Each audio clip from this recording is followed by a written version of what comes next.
बिस्मिल्लाहिर्रहमानिर्रहीम।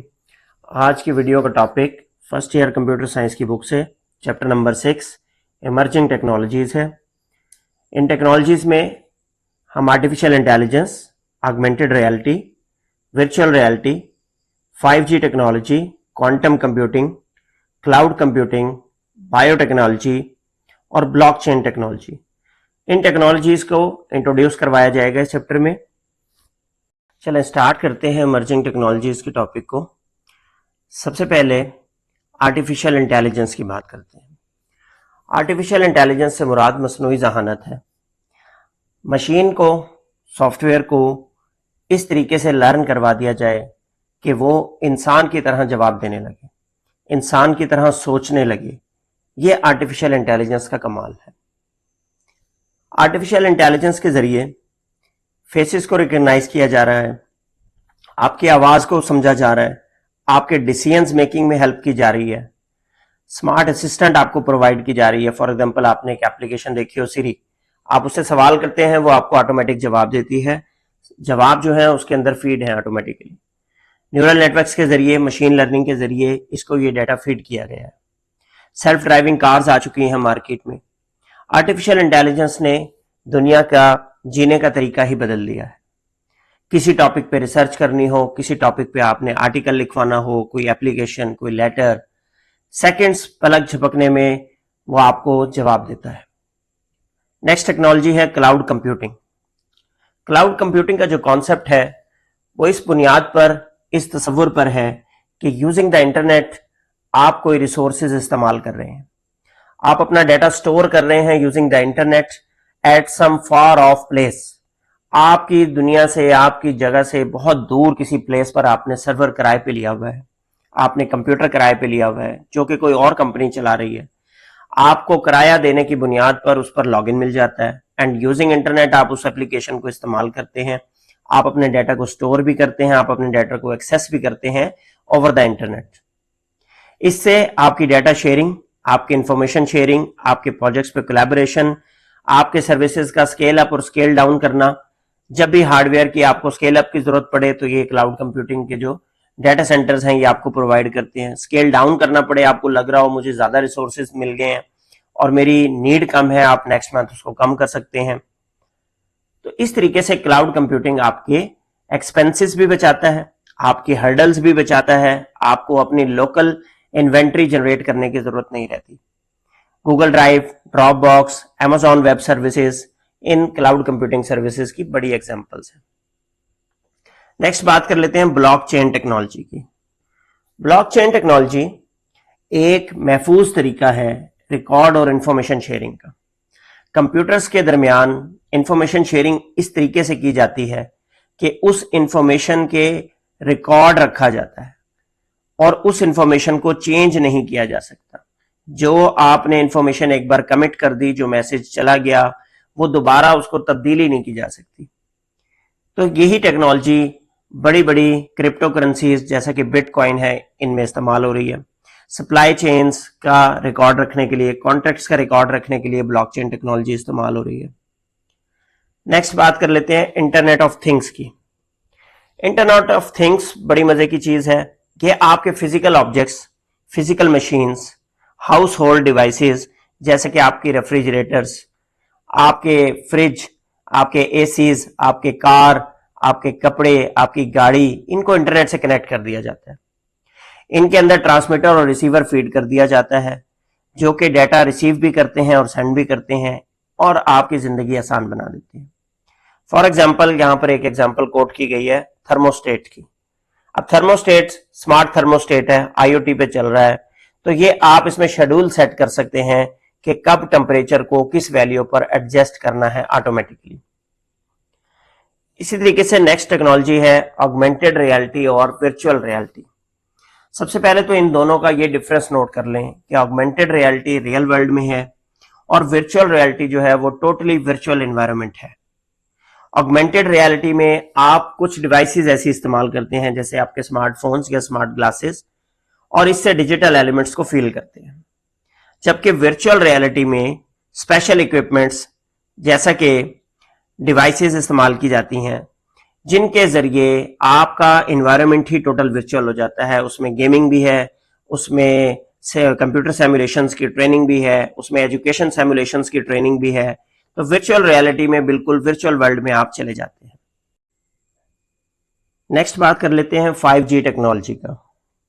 5G stands for fifth generation wireless technology, जो कि आपको इंटरनेट की स्पीड 4G टेक्नोलॉजी से बेहतर प्रोवाइड कर रही है, ज्यादा रिलायबल कनेक्शन प्रोवाइड कर रही है, सेल फोन्स और स्मार्ट डिवाइसेस के लिए परफॉर्मेंस बेटर करने की टेक्नोलॉजी है।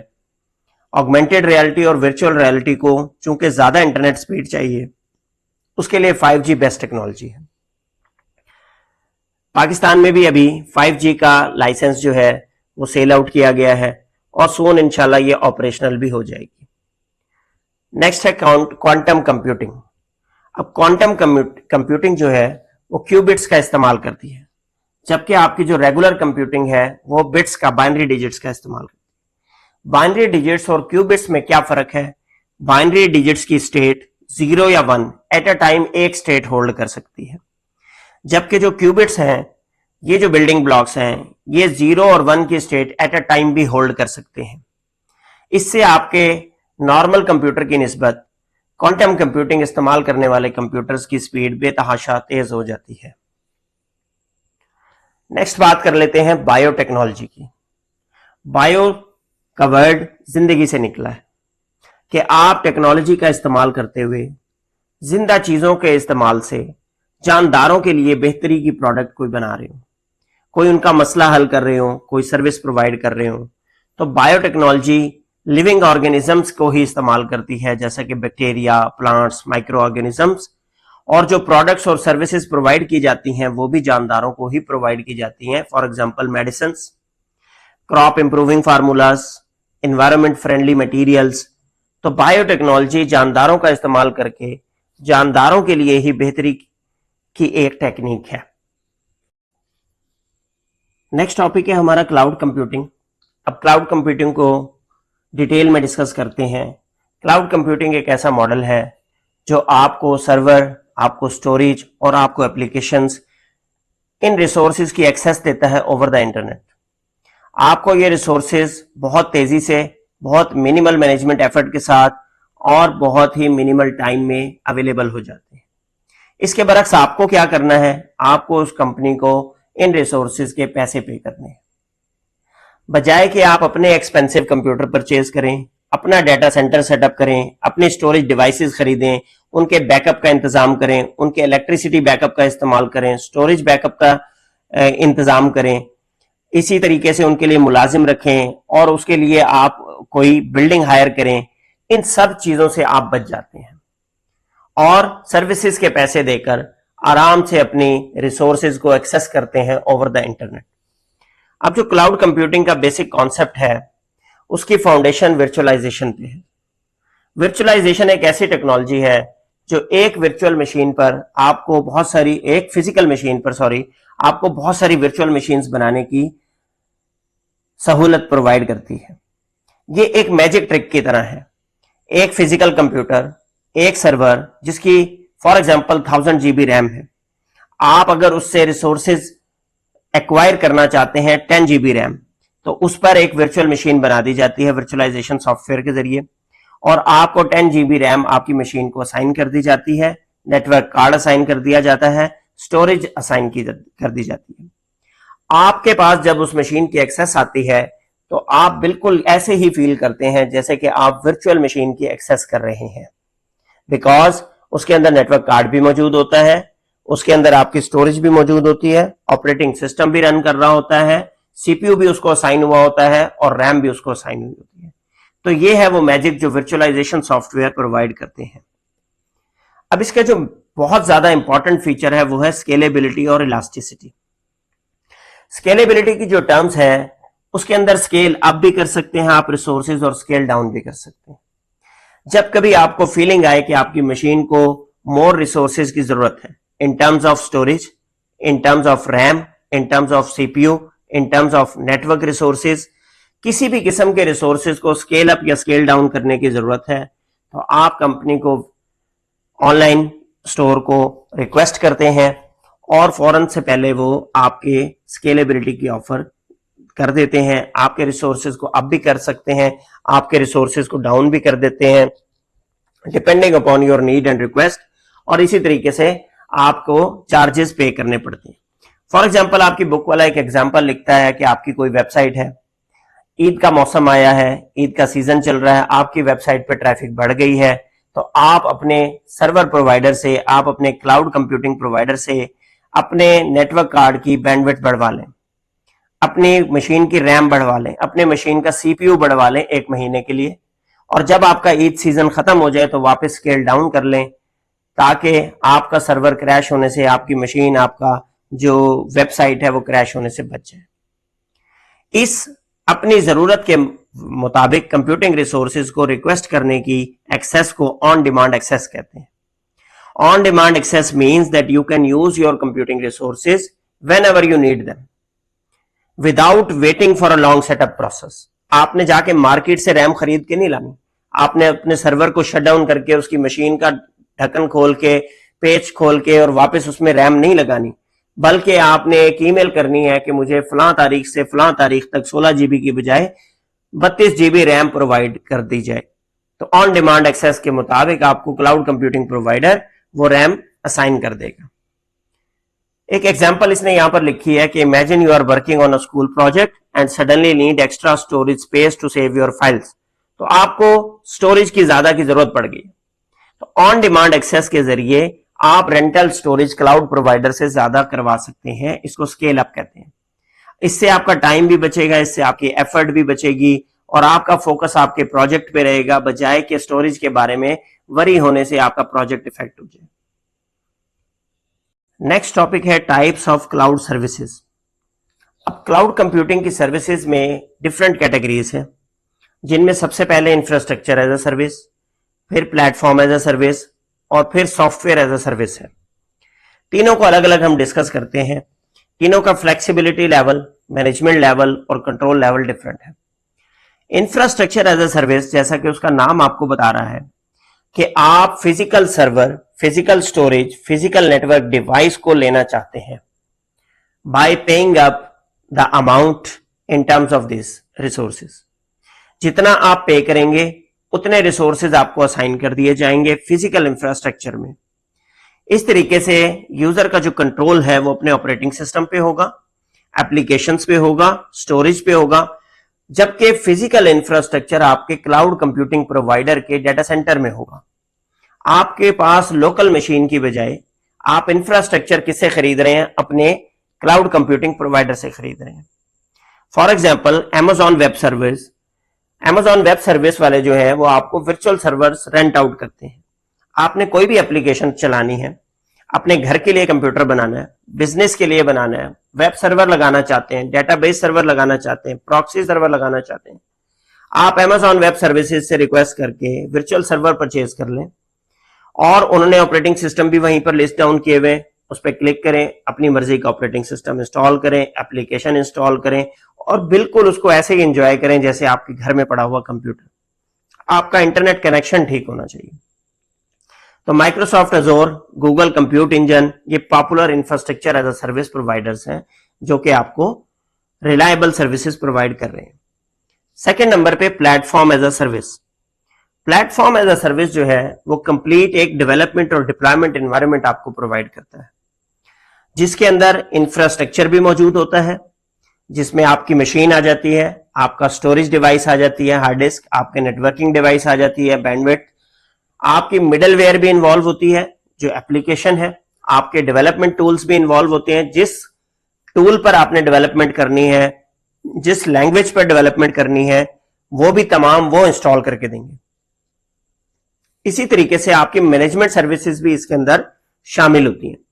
तो डेवलपर की ये टेंशन खत्म कि कहीं पर सॉफ्टवेयर इंस्टॉल करने का कॉन्फ्लिक्ट आ रहा है, कहीं मिडलवेयर पे सॉफ्टवेयर का कॉन्फ्लिक्ट आ रहा है, हार्डवेयर के साथ सॉफ्टवेयर सिंक नहीं हो रहा, वर्जन मैच नहीं हो रहा। डेवलपर अपनी कोडिंग पर, अपनी डिप्लॉयमेंट एप्लीकेशन पर काम करेगा। हार्डवेयर और सॉफ्टवेयर की तमाम लेयर्स जो है वो आपका क्लाउड कंप्यूटिंग प्रोवाइडर संभालेगा। For example, Google app engine developers को एप्लीकेशंस बिल्ड करने के लिए, एप्लीकेशंस डिप्लॉय करने के लिए एक लंबी लिस्ट ऑफ प्रोग्रामिंग लैंग्वेजेस की वैरायटी प्रोवाइड कर रहा है। इसी तरीके से माइक्रोसॉफ्ट के अज़ूर सर्विसेज और हेरोकू सर्विसेज भी प्लेटफॉर्म एज अ सर्विस की एग्जांपल्स हैं। थर्ड कैटेगरी इसमें सॉफ्टवेयर एज अ सर्विस है। सॉफ्टवेयर एज अ सर्विस की मिसाल ऐसे है कि सॉफ्टवेयर जो है वो इंस्टॉल है आपके क्लाउड कंप्यूटिंग प्रोवाइडर की मशीन पर और आपने उस पर होस्टिंग की सर्विसेज ले ली है, आपने उसके ऊपर एज अ क्लाइंट होस्टिंग कर ली है। तो होस्टिंग की मैनेजमेंट जो है वो सर्विस प्रोवाइडर करेगा आपका, और आप उस सॉफ्टवेयर को बगैर इंस्टॉल किए उसके ऊपर अपने लॉगिन्स बना के, अपने यूजर्स बना के एंजॉय करेंगे। आप सर्विस को सब्सक्राइब करेंगे ओवर द इंटरनेट, उसका रेंट पे करेंगे, और without any hardware management, without any software management, without any software updates के हर्डल्स आप उस सॉफ्टवेयर को एज अ सर्विस एंजॉय करेंगे। फॉर एग्जाम्पल गूगल वर्कस्पेस जो है, जिसे पहले गूगल स्यूट कहा जाता था, जी स्यूट, उसमें जीमेल की सर्विस, गूगल डॉक्स की सर्विस, गूगल ड्राइव की सर्विस, इसी तरह आजकल माइक्रोसॉफ्ट ऑफिस 365, सेल्सफोर्स की सर्विसेज, ये सारी सॉफ्टवेयर एज अ सर्विस की एग्जांपल्स हैं।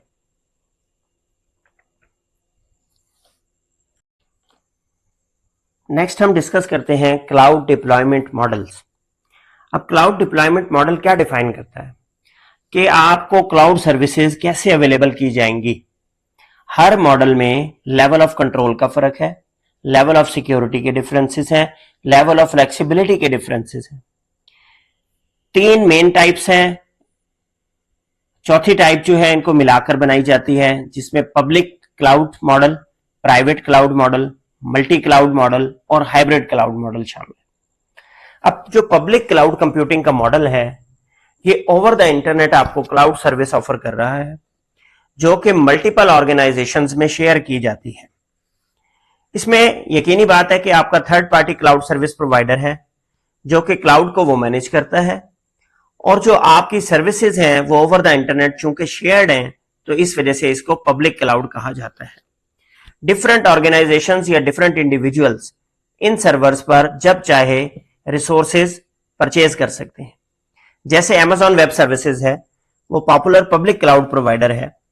जब हम मशीन वहां पर रिक्वेस्ट करते हैं वर्चुअल सर्वर के तौर पर लेने के लिए, तो आपको नहीं पता कि आपकी मशीन, मेरी मशीन, किसी और कंपनी की मशीन जो कि वर्चुअल मशीन है, एक ही फिजिकल हार्डवेयर पर रिजाइड कर रही हो। नेक्स्ट जो कैटेगरी है वो प्राइवेट क्लाउड है। प्राइवेट क्लाउड जो है वो एक ऐसा क्लाउड एनवायरनमेंट है जो कि खास तौर पर एक इदारे के लिए, एक ऑर्गेनाइजेशन के लिए या एक खास बिजनेस या इंडिविजुअल के लिए बनाया गया हो। ये ऑन प्रेमिसेस भी होस्ट किया जा सकता है, ये थर्ड पार्टी प्रोवाइडर के जरिए भी होस्ट किया जा सकता है। लेकिन इसमें खास बात यह है कि जिस इदारे ने इस प्राइवेट क्लाउड को होस्टिंग अपने लिए ली है, उसके अलावा किसी और कंपनी के वर्चुअल सर्वर को इस मशीन पर होस्ट नहीं किया जाएगा। फॉर एग्जाम्पल कि एक बहुत बड़ा बैंक है, हबीब बैंक की मिसाल ले लेते हैं, वो अपने लिए प्राइवेट क्लाउड मैनेज करवाता है अपने कस्टमर्स के डाटा को सेंसिटिव इंफॉर्मेशन समझते हुए, ताकि उसका डाटा प्योरली तौर पर सिक्योर हो।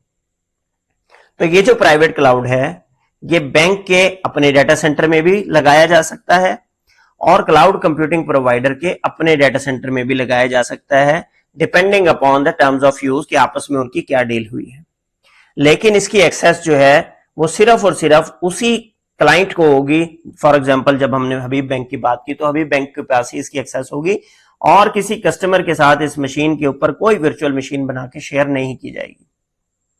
थर्ड कैटेगरी में आपके पास आ जाता है हाइब्रिड क्लाउड। हाइब्रिड का मतलब होता है मिक्सचर। तो इसमें कुछ प्रॉपर्टीज पब्लिक क्लाउड और कुछ प्राइवेट क्लाउड की शेयर की जाती हैं, इस वजह से इसे हाइब्रिड क्लाउड कहा जाता है। It allows data and application to be shared between them. तो इस मॉडल में फ्लेक्सिबिलिटी भी ज्यादा है और कंट्रोल भी ज्यादा है। फॉर एग्जाम्पल, एक कंपनी पब्लिक क्लाउड इस्तेमाल करती है फॉर इट्स एवरीडे ऑपरेशंस, रोजाना के छोटे मोटे कामों के लिए पब्लिक क्लाउड पे मशीन लेती है और सेंसिटिव डाटा के लिए अपने कस्टमर्स के प्राइवेट क्लाउड हायर कर लेती है। अब जब उसके बिजी टाइम्स आते हैं तो it can move less sensitive data and application to the public cloud. जैसे जैसे उसको लगता है कि ये डेटा पुराना हो गया है और अब ये इतना सेंसिटिव नहीं रहा, तो वो उसको पब्लिक क्लाउड पे शिफ्ट करता चला जाएगा, जबकि अपने क्रिटिकल डेटा को रखेगा प्राइवेट क्लाउड पे, सेंसिटिव इंफॉर्मेशन को रखेगा प्राइवेट क्लाउड पे। तो इस तरह के मॉडल को हाइब्रिड क्लाउड कहते हैं। अब अगर इनके फीचर्स में एडवांटेज और डिसएडवांटेज को समराइज किया जाए, तो जो पब्लिक क्लाउड्स हैं वो आपको सस्ते पैसों में, कम पैसों में मशीन हायर करने देते हैं, लेकिन उनका सिक्योरिटी लेवल जो है वो डाउन होता है। प्राइवेट क्लाउड्स जो है वो आपको एक्सपेंसिव मशीन्स ऑफर करते हैं, लेकिन उनका सिक्योरिटी लेवल जो है वो बेहतर होता है। इसी तरीके से जो हाइब्रिड क्लाउड्स हैं उनमें फ्लेक्सिबिलिटी मौजूद होती है, मल्टी क्लाउड्स में रेजिलियंस मौजूद होती है। ये मेन वो फीचर्स हैं जो कि डिप्लॉयमेंट मॉडल्स में डिस्कसेबल थे। अब आ जाते हैं हम नेक्स्ट टॉपिक पे, applications of cloud computing, implications of cloud computing. अब एप्लीकेशंस ऑफ क्लाउड कंप्यूटिंग में आपके पास डेटा स्टोरेज भी है, web hosting and content delivery भी है, मशीन लर्निंग और एआई भी है। इनको वन बाय वन डिस्कस करते हैं। सबसे पहले डेटा स्टोरेज। अब डेटा स्टोरेज आजकल लोगों की, बिजनेसेस की, इंडिविजुअल्स की बहुत बड़ी जरूरत पड़ गई है। डेटा के साइज बहुत इंक्रीज कर गए हैं, ऑडियो वीडियो की फाइल्स के साइज इंक्रीज कर गए हैं, डॉक्यूमेंट्स, अच्छे डॉक्यूमेंट्स, विजुअल डॉक्यूमेंट्स के साइज इंक्रीज कर गए हैं। तो लिहाजा लोकल स्टोरेज बहुत बड़े डेटा के लिए मेंटेन करना मुश्किल हो गई है। तो क्लाउड स्टोरेज आपको डेटा सेव करने की सर्विसेज देता है रिमोट सर्वर्स पे। अब जब आप रिमोट सर्वर्स पे डेटा स्टोर करते हैं, वहां से एक्सेस भी कर सकते हैं, इसके आपको पैसे पे करने हैं। फॉर एग्जांपल गूगल ड्राइव की सर्विस, ड्रॉप बॉक्स की सर्विस, Amazon S3 की सर्विस, ये वो सर्विसेज हैं जो आपसे पैसे लेकर आपको स्टोरेज की सर्विसेज ओवर द इंटरनेट देती हैं। इसी को डेटा स्टोरेज कहते हैं। और ये क्लाउड स्टोरेज सर्विसेज बैकअप भी मेंटेन करती हैं, तो लिहाजा हार्डवेयर इश्यूज, बैकअप इश्यूज आपके सॉल्व हो जाते हैं। सेकेंड कैटेगरी में जो एप्लीकेशन है वो है web hosting and content delivery network, CDN। Web hosting क्या है कि आप अपनी वेबसाइट होस्ट करते हैं किसी और इंफ्रास्ट्रक्चर पर, क्लाउड कंप्यूटिंग की मशीन पर, क्लाउड प्रोवाइडर की मशीन पर अपनी वेबसाइट होस्ट करते हैं, तो इसको होस्टिंग की सर्विस कहते हैं। Real IP, live IP address चाहिए होता है आपको वेबसाइट को लाइव करने के लिए। अब जब आप अगर इसकी बरक्स लोकल मशीन हायर करेंगे, तो लोकल मशीन अपने घर पे जब सेटअप करेंगे तो आपको लाइव आईपी की भी कॉस्ट पड़ेगी, हार्डवेयर की कॉस्ट भी पड़ेगी, और इलेक्ट्रिसिटी बैकअप की कॉस्ट भी करेगी, और इंफ्रास्ट्रक्चर को संभालने के लिए, सर्विसेज के लिए जो आप बंदा रखेंगे उसकी कॉस्ट भी पड़ेगी। जबकि वेब होस्टिंग जब आप क्लाउड कंप्यूटिंग प्रोवाइडर पे करते हैं तो ये तमाम कॉस्ट आपके एक ही लॉगिन कॉस्ट में आ जाती है। इसी तरीके से आपके वेबसाइट्स के कंटेंट को efficiently around the world users को करीब तरीन जगह से डिलीवर करने को कंटेंट डिलीवरी नेटवर्क कहते हैं। एग्जाम्पल के तौर पे Amazon वेब सर्विसेज और माइक्रोसॉफ्ट एजोर की सर्विसेज वेब होस्टिंग की सर्विस ऑफर कर रहे हैं। They allow the business to run their websites on their servers. आप अपने वेबसाइट का मटेरियल बनाएं, Amazon वेब सर्विसेज से होस्टिंग की सर्विस लें, मटेरियल को वहां पर अपलोड करें, लाइव करें, आपकी वेबसाइट लाइव हो जाती है। इसी तरीके से कंटेंट डिलीवरी नेटवर्क्स में क्लाउड फ्लेयर का बड़ा नाम है। क्लाउड फ्लेयर जो है वो वेबसाइट्स के कंटेंट को एंड यूजर के करीबी सर्वर से सर्व करने की सर्विसेज प्रोवाइड करता है by using the caching servers, proxy servers, जिसकी मदद से आपके एंड यूजर का कंटेंट डिलीवरी का जो डिले है वो कम हो जाता है। कंटेंट उसको करीबी सर्वर से मिलता है, डिले कम हो जाता है, यूजर एक्सपीरियंस बेहतर हो जाता है। नेक्स्ट जो एप्लीकेशन है वो है machine learning and AI in the cloud. Cloud computing machine learning के सॉफ्टवेयर्स को रन करने के लिए, मशीन लर्निंग के मॉडल्स को रन करने के लिए, एआई की एप्लीकेशंस को रन करने के लिए भी पावरफुल टूल्स मुहैया कर रहा है। जैसे गूगल क्लाउड एआई और AWS SageMaker जो है, ये वो क्लाउड बेस्ड प्लेटफॉर्म्स हैं जो आपको मशीन लर्निंग मॉडल्स डिप्लॉय करने के लिए, बिल्ड करने के लिए, डेटाबेस ट्रेनिंग के लिए सर्विसेज प्रोवाइड कर रहे हैं। इससे डेटा साइंटिस्ट का काम आसान हो गया, डेवलपर्स का काम आसान हो गया, जिन्हें बड़ी बड़ी मशीन्स जो है वो मैनेज करनी पड़ती थी। फलां सर्वर खरीदो, फलां जो है कंप्यूटर मैनेज करो, ओहो इसकी रैम अब कम पड़ गई है, इसका CPU कम पड़ गया है, तो इस तरह के इश्यूज को सॉल्व करने के लिए गूगल क्लाउड एआई को अगर आप इस्तेमाल करें तो आपके ये मसाइल घर बैठे हल हो जाते हैं। नेक्स्ट बात कर लेते हैं इंप्लीकेशंस ऑफ क्लाउड कंप्यूटिंग की। तो जो क्लाउड कंप्यूटिंग है बहुत सारे फायदे आपको प्रोवाइड कर रहा है। It also bring various implications that need to be considered. कुछ ऐसे मसाइल को भी डिस्कस कर लेना चाहिए जो आपको पेश आ सकते हैं, जैसा कि डेटा सिक्योरिटी। अब क्लाउड कंप्यूटिंग पे जो आपका पब्लिक क्लाउड मॉडल है उसमें डेटा आपका शेयर्ड है एक फिजिकल मशीन पर, तो आपका जो सेंसिटिव डेटा है वो रिमोट सर्वर पे आपने लॉन्च कर दिया, स्टोर कर दिया। इससे आपके सिक्योरिटी के इश्यूज, सिक्योरिटी के चैलेंजेस आने शुरू हो गए। आपका डेटा ब्रीच हो सकता है, आपका डेटा लॉस हो सकता है। Security challenge, cloud provider implement robust security measure but user must also take steps to protect their data. के क्लाउड कंप्यूटिंग प्रोवाइडर्स अपने तौर पर पूरी कोशिश करते हैं कि किसी भी अनऑथराइज्ड एक्सेस से आपको बचाया जा सके, आपको लॉस ऑफ डेटा से बचाया जा सके, लेकिन आपकी भी बराबर जिम्मेदारी है कि आप अपनी एप्लीकेशन को, आप अपने डेटा को सेव करने की हर सूरत कोशिश करें।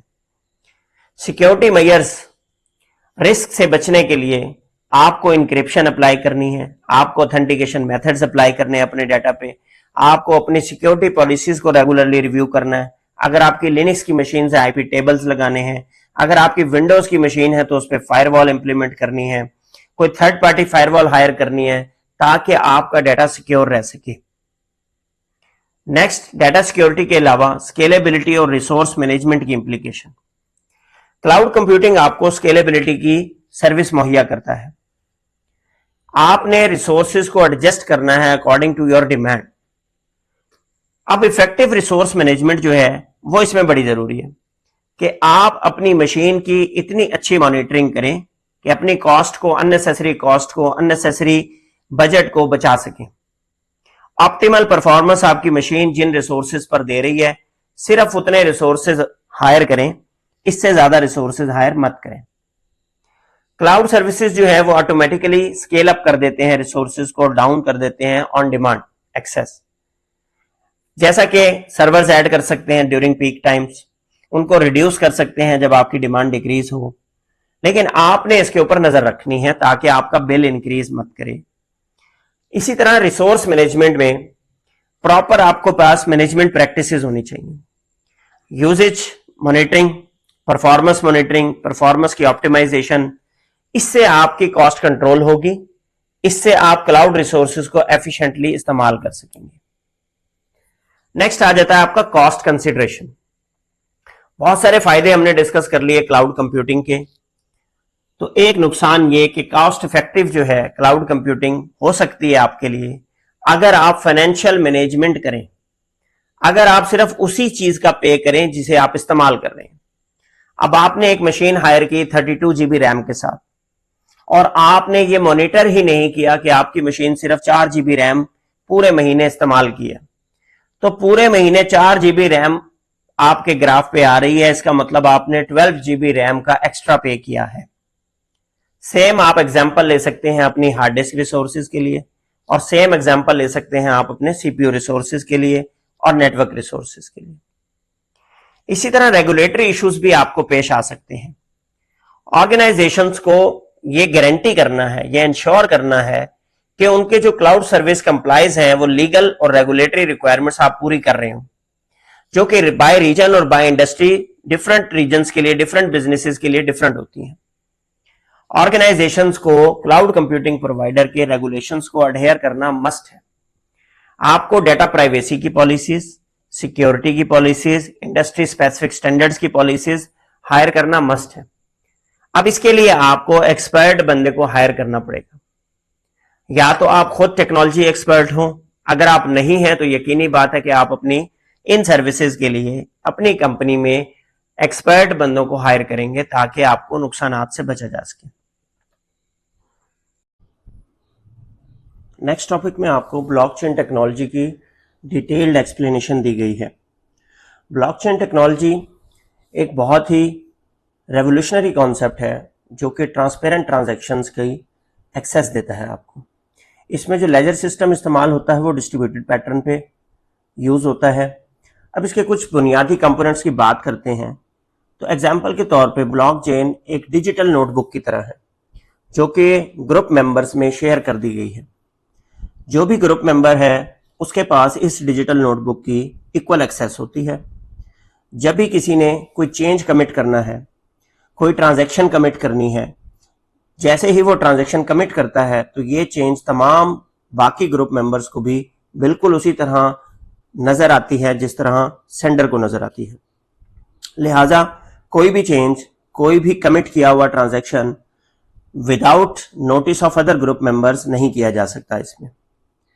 तो इस ब्लॉकचेन नोटबुक की जो फीचर्स हैं, सबसे पहला मेन फीचर इसका ट्रांसपेरेंसी है कि every member in your group see what is written in the notebook.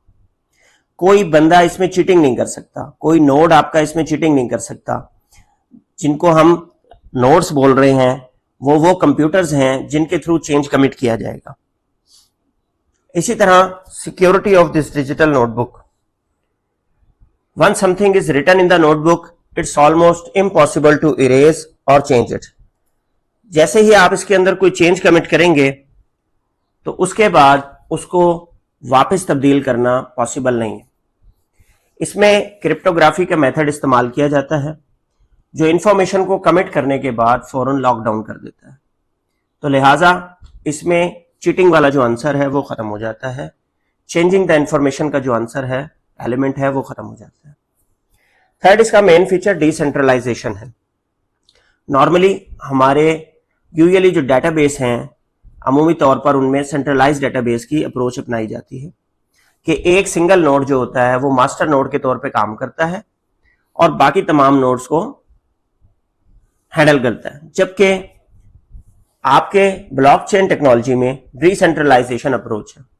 तमाम नोड्स को, नेटवर्क के तमाम मेंबर्स को इक्वल एक्सेस हासिल है आपकी डिजिटल नोटबुक की। कोई सिंगल पर्सन या कंप्यूटर इस नोटबुक का इंचार्ज नहीं है, हर एक के पास इक्वल कॉपी है। जैसे ही कोई चेंज कमिट होता है तो फेयर और ट्रस्टवर्दी तरीके से सबके पास सेम इंफॉर्मेशन पहुंच जाती है। तो लिहाजा ब्लॉकचेन एक सिक्योर और ट्रांसपेरेंट वे है to share and keep track of your information without relying on any single person और कंपनी। अब इसके जो बुनियादी प्रिंसिपल्स हैं उनमें सबसे पहले डिसेंट्रलाइजेशन, जो अभी हमने डिस्कस किया कि ट्रेडिशनल डेटाबेसेस में सेंट्रल अथॉरिटी होती है, मास्टर नोड होता है, जबकि ब्लॉकचेन में नेटवर्क ऑफ कंप्यूटर्स होता है।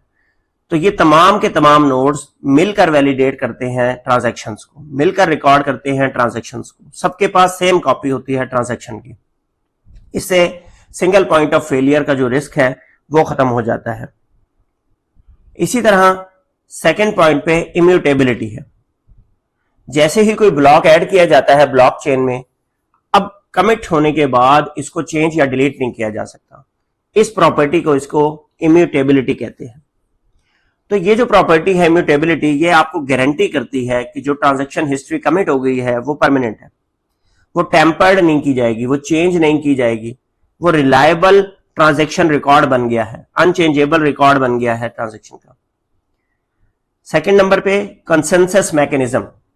कंसेंसस कहते हैं मशवरा करने को। ट्रांजैक्शन की वैलिडिटी को ब्लॉकचेन नेटवर्क के तमाम नोड्स कंसेंसस मैकेनिज्म के जरिए एग्री अपॉन होने के बाद ट्रांजैक्शन को कमिट करते हैं।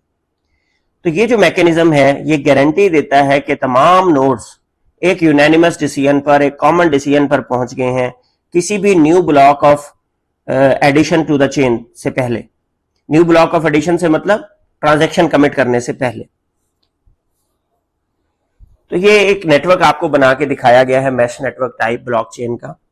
आप देख रहे हैं कि ब्लॉकचेन का हर नोड जो है वो मैश नेटवर्क की सूरत हाल में तमाम बाकी नोड्स के साथ कनेक्ट हुआ है। और यहां नीचे आपको ब्लॉक्स की टाइम स्टैंपिंग दिखाई गई है। मींस कि ब्लॉक 0 जब कमिट किया गया तो टाइम स्टैंप साथ ही ऐड कर दिया जाएगा। Next block n-1 up to n blocks, जो भी ब्लॉक आपका मतलब कि ट्रांजैक्शन आपकी जैसे ही कमिट की जाएगी तो उसके साथ ही टाइम स्टैंपिंग नोट करते चले जाते हैं ताकि ये लेजर का हिस्सा बनता चला जाए, परमानेंट हिस्सा। अब ब्लॉकचेन के जो कंपोनेंट्स हैं छोटी छोटी डेफिनेशंस ये पेपर पॉइंट ऑफ व्यू से भी आपके लिए बहुत इंपॉर्टेंट है कि ब्लॉकचेन नेटवर्क में नोड किसे कहते हैं। कोई भी एक कंप्यूटर जो नेटवर्क का हिस्सा है, जो ब्लॉकचेन नेटवर्क में पार्टिसिपेट कर रहा है, उसको नोड कहते हैं। हर नोड के पास ब्लॉकचेन लेजर की अपनी कॉपी मेंटेन हो रही होती है और तमाम ट्रांजैक्शंस को वैलिडेट करने के लिए, तमाम ब्लॉक्स को वैलिडेट करने के लिए ये हेल्प आउट करता है। सेकेंड नंबर पे है लेजर। लेजर आपके वो डिजिटल नोटबुक है, वो डिजिटल रिकॉर्ड है तमाम ट्रांजैक्शंस का, जो कि ब्लॉकचेन में कमिट किया जा रहा है। तो जितनी भी डिजिटल ट्रांजैक्शंस वहां कमिट की जा रही हैं, डिजिटल नोटबुक मेंटेन की जा रही है, उसको लेजर कहते हैं। थर्ड नंबर पे आ जाता है ब्लॉक। जब आपकी कोई ट्रांजैक्शन कमिट की जाती है, उसमें एक ट्रांजैक्शन भी हो सकती है, दो भी हो सकती है, तीन भी हो सकती है, और जब आपने कमिट किया और उसको सेव किया तो इस एक बार सेव करने को, एक पीस ऑफ इंफॉर्मेशन को एक ब्लॉक कहा जाता है। जैसे ही आप ब्लॉक ऑफ इंफॉर्मेशन को कमिट करते हैं, उसके साथ एक यूनिक आइडेंटिफायर, उसका हैशटैग, उसका एड्रेस, उसका रेफरेंस पॉइंट ऐड कर दिया जाता है, जो कि उसके पेरेंट ब्लॉक को, उसकी पिछली इंफॉर्मेशन को भी रेफरेंस दे रहा होता है। इस तरीके से कमिट की हुई इंफॉर्मेशन आपकी लेजर के अंदर एक ब्लॉक की कहलाती है। फिर ट्रांजैक्शन क्या होती है? ट्रांजैक्शन ब्लॉकचेन की एक इंडिविजुअल एंट्री को कहते हैं। इसमें ट्रांसफर ऑफ एसेट्स और information between participants of the network, कि कोई भी इंफॉर्मेशन जो आपके नोड के नेटवर्क के नोड्स के दरमियान ट्रांसफर की गई है, उसको ट्रांजैक्शन कहते हैं। लास्ट में आ जाता है आपके पास ब्लॉकचेन प्रोटोकॉल। प्रोटोकॉल कहते हैं बेटा सेट ऑफ रूल्स को, सेट ऑफ प्रोसीजर्स को। तो ब्लॉकचेन प्रोटोकॉल का मतलब है कि वो सेट ऑफ रूल्स, वो सेट ऑफ प्रोसीजर्स जो ब्लॉकचेन मैकेनिज्म में ट्रांजैक्शंस को वैलिडेट करने के लिए इस्तेमाल होते हैं, ब्लॉक्स को ब्लॉकचेन में ऐड करने के लिए इस्तेमाल होते हैं, लेजर मेंटेन करने के लिए इस्तेमाल होते हैं, कंसेंसस मैकेनिज्म के लिए इस्तेमाल होते हैं। ये ब्लॉकचेन प्रोटोकॉल ब्लॉकचेन की इंटेग्रिटी, सिक्योरिटी, ट्रांसपेरेंसी को इंश्योर करने की गारंटी देते हैं। नेक्स्ट हमारे पास टॉपिक है peer to peer network and its usages in blockchain. Peer to peer या P2P नेटवर्क जो होता है, उसमें आपके नोड्स कम्युनिकेट करते हैं directly with each other. Directly with each other से मुराद कि इसमें कोई सेंट्रल सर्वर इन्वॉल्व नहीं होता। नोड्स डायरेक्टली इन्वॉल्व होते हैं, कोई सेंट्रलाइज्ड अथॉरिटी इसके दरमियान मौजूद नहीं होती। क्लाइंट और सर्वर का कॉन्सेप्ट नहीं होता। वो नोड खुद ही क्लाइंट भी है और खुद ही सर्वर भी है। जब वो रिक्वेस्ट कर रहा है इंफॉर्मेशन की तो क्लाइंट बन जाता है, और जब वो इंफॉर्मेशन को एंटरटेन कर रहा है तो वो सर्वर के तौर पर काम करता है। इससे आपका नेटवर्क बहुत ज्यादा डिसेंट्रलाइज्ड और रोबस्ट फॉर्म में आ जाता है। फॉर एग्जाम्पल, एक फाइल शेयरिंग नेटवर्क है जिसमें डिफरेंट कंप्यूटर्स हिस्सा ले रहे हैं, उस नेटवर्क का पार्ट है, और यूजर किसी भी कंप्यूटर से फाइल को अपने सिस्टम पे डाउनलोड भी कर सकता है। तो इसमें कोई सेंट्रल सर्वर इन्वॉल्व नहीं है, तमाम कंप्यूटर्स को इक्वल एक्सेस है। इस तरह का नेटवर्क जो है वो डिसेंट्रलाइज्ड नेटवर्क कहलाता है और पीयर टू पीयर नेटवर्क की मिसाल है। अब कुछ यूज केसेस डिस्कस कर लेते हैं ब्लॉकचेन टेक्नोलॉजी के, जहां पर ब्लॉकचेन टेक्नोलॉजी को सक्सेसफुली इस्तेमाल किया जा रहा है। सबसे पहले क्रिप्टो करेंसीज, जो डिजिटल करेंसीज आजकल मार्केट में आई हुई हैं, ब्लॉकचेन उनकी मेन टेक्नोलॉजी है जो उनके बैकएंड पे काम कर रहा है, जैसे बिटकॉइन, इथेरियम। ये इनको सिक्योर डिसेंट्रलाइज्ड डिजिटल ट्रांजैक्शंस का मैकेनिज्म दे रहा है। नेक्स्ट आपकी जो सप्लाई चेन मैनेजमेंट है, ब्लॉकचेन उनमें काम कर रहा है। जितनी भी इन्वेंट्री मेंटेन होती है, जितनी मूवमेंट ऑफ गुड्स की वेरिफिकेशन होती है, जितनी ट्रैकिंग होती है आपकी किसी भी डाटा आइटम की सप्लाई चेन में, तो ब्लॉकचेन इनको टाइम स्टैम्प के साथ रिकॉर्ड करता चला जाता है, लेजर बनाता चला जाता है। इससे ट्रांसपेरेंसी इंप्रूव होती है, एरर रिडक्शन होती है, और प्रोडक्ट्स की ऑथेंटिसिटी मेंटेन होती है। और जो आपका ऑनर है सप्लाई चेन मैनेजमेंट का, वो घर बैठे इन तमाम रिकॉर्ड्स को चेक कर रहा होता है। इसी तरीके से हेल्थ केयर में अगर डिस्कस करें तो ब्लॉकचेन पेशेंट के रिकॉर्ड्स को मेंटेन करने के लिए काम आता है। अब जो रिकॉर्ड एक बार डॉक्टर ने कमिट कर दिया, आपके मेडिकल प्रैक्टिशनर ने कमिट कर दिया, जो दवाइयां लिख दी, जो आपको तशखीस कर दी, डायग्नोसिस कर दी, उसको बाद में चेंज नहीं किया जा सकता। तो लिहाजा ऑथराइज्ड इंडिविजुअल जो हैं उन्हीं को एक्सेस दी जाती है इस तरह की सेंसिटिव इंफॉर्मेशन की, ताकि कोई गलती कमिट ना हो जाए। बिकॉज आपके ब्लॉकचेन मैकेनिज्म में जब आप एक बार ट्रांजेक्शन कमिट कर देंगे तो आप उसको चेंज नहीं कर सकते। इसी तरह वोटिंग सिस्टम है, ब्लॉकचेन इस्तेमाल किया जा रहा है मुख्तलिफ मुल्कों में वोट सिस्टम के लिए। ट्रांसपेरेंट वोटिंग सिस्टम इसके साथ इंश्योर हो जाता है, वोट एक बार एक्यूरेटली रिकॉर्ड हो जाता है, काउंट हो जाता है, तो बाद में उसको टाइम स्टैंप के साथ की हुई कमिटमेंट को चेंज नहीं किया जा सकता। तो इलेक्शन फ्रॉड का जो रिस्क होता है कि बाद में आप वोट्स के तादाद को चेंज कर दें या उसकी बायसनेस में आ जाएं, तो वो इसमें रिमूव हो जाता है। नेक्स्ट टॉपिक के तौर पे हमें इसमें डिस्कस करना है crypto currencies and smart contracts. Crypto currency ने बहुत ज्यादा तब्दीली ला दी है आपके डिजिटल फाइनेंस नेटवर्क में, डिसेंट्रलाइज्ड एप्लीकेशंस आ गई हैं। क्रिप्टो करेंसी डिजिटल करेंसी के तौर पर काम कर रही हैं, जिसमें आपके ट्रेडिशनल जो बैंक्स हैं वो इन्वॉल्व नहीं है। डायरेक्ट ट्रांजैक्शन है between the people world wide. आप दुनिया के लोगों से डायरेक्ट डिजिटल करेंसी में बात कर रहे हैं, इन्वेस्टमेंट कर रहे हैं, मुनाफा कमा रहे हैं। इसके अंदर आपके जो मकामी बैंक्स हैं इनका कोई रोल इन्वॉल्व नहीं है। इसी तरह स्मार्ट कॉन्ट्रैक्ट्स की बात करें तो ये वो ऑटोमेटेड एग्रीमेंट्स हैं जो कि कोड के तौर पर लिखे गए हैं, खुद ब खुद एग्जीक्यूट होते हैं जब कोई कंडीशन मेट होती है। तो लिहाजा इसके लिए किसी की अप्रूवल की जरूरत नहीं है। ऑटोमेटेड एग्रीमेंट से मुराद कि इसमें checks and conditions already introduce करवा दी गई हैं। उन चेक्स एंड कंडीशंस की बुनियाद पर ये ऑटोमेटिकली कमिट कर देगा चेंज को जैसे ही कंडीशन मेट होगी। क्रिप्टो करेंसीज ने दुनिया की इन्वेस्टमेंट का तरीका बदल दिया। Way of exchanging money decentralised हो गया, कोई सेंट्रलाइज्ड बैंक इसके अंदर इन्वॉल्व नहीं है। तो लिहाजा जो आपकी मनी इशू की जाती थी पहले बैंक्स के जरिए, अब आपकी क्रिप्टो करेंसी ब्लॉकचेन टेक्नोलॉजी के जरिए सेफ और ट्रांसपेरेंट तरीके से आपके वॉलेट में उसको ऐड कर रही है। तो ट्रांजैक्शंस रिकॉर्ड की जाती हैं, कोई मिडलमैन इसमें इन्वॉल्व नहीं होता, और जो चेंज एक बार कमिट कर दी जाए उसको चेंज नहीं किया जाता दोबारा। स्मार्ट कॉन्ट्रैक्ट्स ने भी आपके ब्लॉकचेन टेक्नोलॉजी को इस्तेमाल करते हुए इंटरमीडिएट लेवल के लोगों को दरमियान से निकाल दिया है। अब आपके जो बड़े बड़े प्लेटफॉर्म्स हैं जैसे इथेरियम, ये डिसेंट्रलाइज्ड एप्लीकेशंस पे काम कर रहे हैं और स्मार्ट कॉन्ट्रैक्ट्स का इस्तेमाल कर रहे हैं। एरर फ्री कोड लिखना, लीगल सिस्टम्स बनाना, डिस्प्यूट्स को रिजॉल्व करना, ये अब भी एक चैलेंज है। बिकॉज अगर आपके स्मार्ट कॉन्ट्रैक्ट्स के कोड में कोई इशू रह जाता है तो फिर इसमें आपके लिए नुकसानदेह साबित हो सकता है। अब हम बात कर लेते हैं ब्लॉकचेन्स की कुछ एप्लीकेशंस की और कुछ इम्प्लीकेशंस की। तो सबसे पहले एप्लीकेशंस को डिस्कस कर लेते हैं रियल वर्ल्ड में। फॉर एग्जांपल आपके पास एक सप्लायर चेन मैनेजमेंट की एग्जांपल आपको स्लाइड पे नजर आ रही है, tracking the origin of a product. ये एक सप्लाई चेन कंपनी दिखाई गई है आपको, जिसमें सप्लायर मैन्युफैक्चरर के पास अपनी प्रोडक्ट को मैन्युफैक्चर करने के लिए डाटा आइटम्स देता है, रॉ मटेरियल प्रोवाइड करता है। मैन्युफैक्चरर उसको बिल्ड करने के बाद फैब्रिकेटर को पास ऑन करता है, फैब्रिकेटर उसकी पैकिंग करता है, और दरमियान में शिपिंग कंपनी दिखाई गई है इंटरमीडियरी के तौर पे, उसको पास ऑन करता है। उसके जरिए आपके पास रिटेलर जो शॉप्स होती हैं जहां से डाटा आइटम ने या प्रोडक्ट ने आपके सेल आउट होना होता है वहां पहुंच जाता है, और कस्टमर या एंड यूजर वहां से उसको परचेज कर लेता है। तो ये पूरा एक स्टेज दिखाया गया है सप्लायर से लेकर कंज्यूमर तक का। अब इसमें जितनी भी ट्रांजैक्शंस कमिट की गई हैं, सप्लायर ने मैन्युफैक्चरर से राब्ता किया, मैन्युफैक्चरर ने फैब्रिकेटर से, फैब्रिकेटर ने इंटरमीडियरी जो आपका ट्रांसपोर्ट सिस्टम था उससे, फिर आपके रिटेलर के पास चीज पहुंची और रिटेलर से कस्टमर या एंड यूजर के पास पहुंची।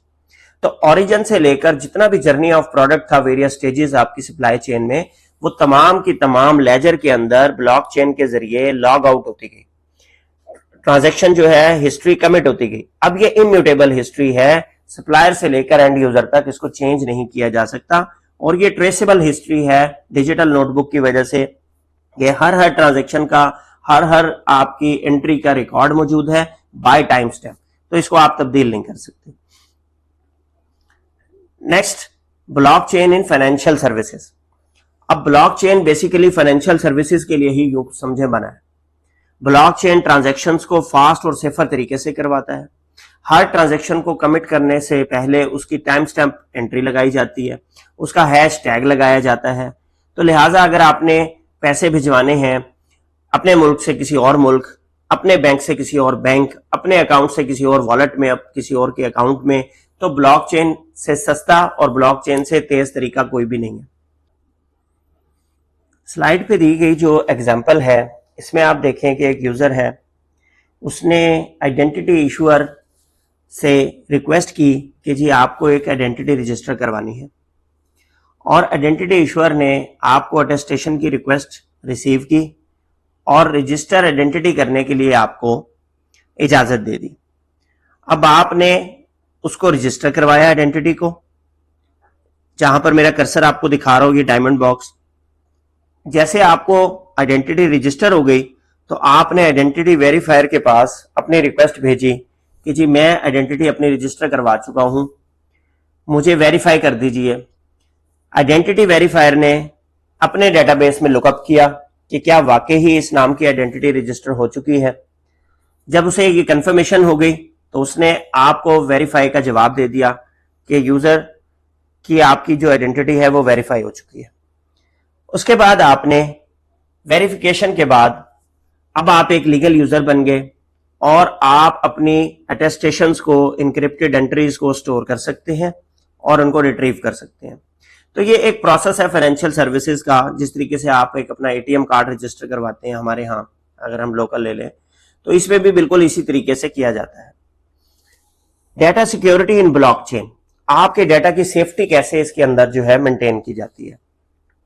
तो ब्लॉकचेन की जो डेटा सिक्योरिटी मैकेनिज्म है वो आपको गारंटी देता है कि ब्लॉकचेन में जो भी आप इंफॉर्मेशन स्टोर करेंगे, एक तो वो प्रोटेक्टेड होगी, किसी अनऑथराइज्ड बंदे को उसकी एक्सेस नहीं होगी, टैंपरिंग फ्री होगी और डेटा लॉस के वो जिम्मेदार है। अब इसको सिंपल टर्म में एक्सप्लेन करने के लिए एक एग्जांपल आपकी बुक में दी गई है जिसे हम डिस्कस करते हैं। एग्जांपल है सेंडिंग अ सिक्योर लेटर, कि आप एक खत भेजना चाहते हैं लेकिन वो खत जो है वो सिक्योरिटी पैरामीटर्स पे पूरा उतरता है। कहता है imagine you want to send a letter containing important information to a friend, you want to make sure that no one else can read or change the letter while it's being delivered, कि कोई भी आपके दोस्त को भेजा हुआ खत रास्ते में ना तो तब्दील कर पाए और ना ही पढ़ पाए। तो उसके पहले स्टेप के तौर पर आप सील आउट करेंगे अपने लेटर को, इंक्रिप्शन अप्लाई करेंगे। इंक्रिप्शन का क्या मतलब है कि आपका जो लेटर है वो ओरिजिनल फॉर्म में ना जा रहा हो बल्कि स्पेशल टाइप ऑफ कन्वर्जन के साथ जा रहा हो। तो आप अपने लेटर को सेंड करने से पहले एक स्पेशल एनवेलप पे रखेंगे जो कि सिर्फ और सिर्फ आपका दोस्त ही खोल सकता है। तो इसकी मिसाल ऐसे ही है जैसे ब्लॉकचेन में इंक्रिप्शन अप्लाई की जाती है, कि डेटा को एक ऐसे कोड में तब्दील किया जाता है जो सिर्फ और सिर्फ इंटेंडेड रेसिपिएंट ही जानता है कि किस की से उसको डिकोड करना है, डिक्रिप्ट करना है। तो इंक्रिप्शन का मैकेनिज्म जो है वो क्या करता है, आपकी बात को छुपाकर भेजता है। फिर सेकंड स्टेप पे साइनिंग द लेटर, जिसे डिजिटल सिग्नेचर आप कह सकते हैं। आपने इस एनवेलप को साइन आउट किया एक अपने यूनिक सिग्नेचर के साथ, और ये सिग्नेचर आपके दोस्त को पता होने चाहिए ताकि जब आपका लेटर उस तक पहुंचे तो वो ये पहचान सके कि लेटर रास्ते में अल्टर नहीं किया गया। ब्लॉकचेन टेक्नोलॉजी में इसको डिजिटल सिग्नेचर कहा जाता है, जो आपको गारंटी देता है कि आपका डेटा जो है वो authorise source, legitimate source, trustworthy source से ही आया है और रास्ते में किसी किस्म की कोई टैंपरिंग इसके साथ नहीं की गई, कोई चेंजिंग नहीं की गई। ठीक है, अब आपके सामने जो स्क्रीन पर एग्जांपल नजर आ रही है आपकी बुक की, आपके लेटर में प्लेन टेक्स्ट में XYZ लिखा हुआ था, आपने इंक्रिप्ट किया, साइफर टेक्स्ट में कन्वर्ट हुआ, सीक्रेट की के साथ हैशिंग की गई और वो XYZ कन्वर्ट हो गया 12NE में, और जब आपके रिसीवर के पास पहुंचा उसने डिक्रिप्शन की के साथ उसको डिक्रिप्ट किया और वो वापस कन्वर्ट हो गया XYZ में। तो ये क्रिप्टोग्राफी जो है इस्तेमाल की जाती है आपके डाटा को सिक्योर रखने के लिए।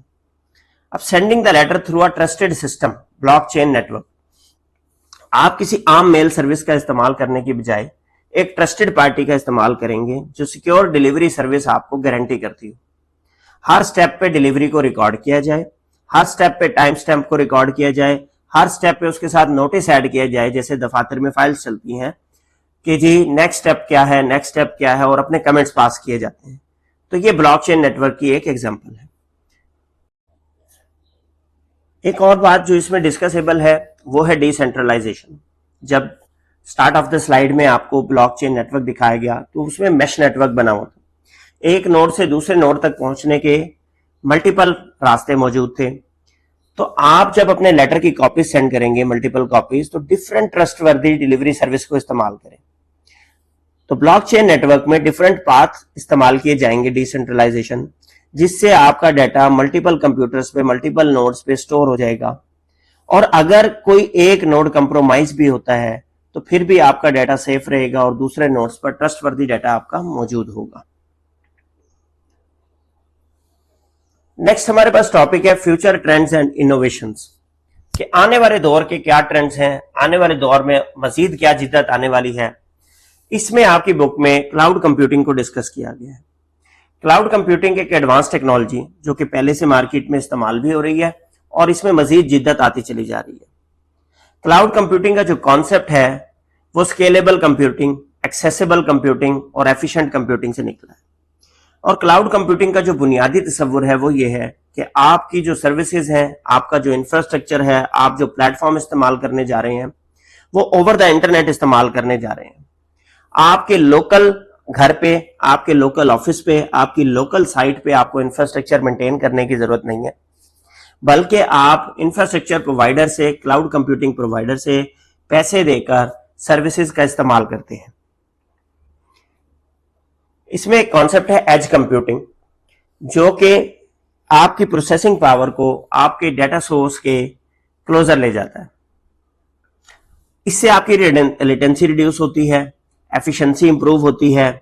CDN भी हम इसको कहते हैं, कंटेंट डिलीवरी नेटवर्क।